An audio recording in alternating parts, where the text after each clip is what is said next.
संसारमा काग मात्र यस्तो पन्छी हो जसले उडिरहेको बाजको पिठ्यूमा बस्छ र गर्दनमा ठुक्न थाल्छ।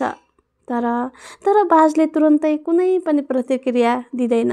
न त कागसँग लड्छ, न त हतोत्साहित हुन्छ, न त आफ्नो समयलाई नै बर्बाद पार्छ। आफूलाई ठुँगिरहेको कागको व्यवस्था गर्दै बाजले आफ्नो पखेटा फिजाउँछ र आकाशमा उचाइतर्फ उडानको रफ्तार बढाउँछ।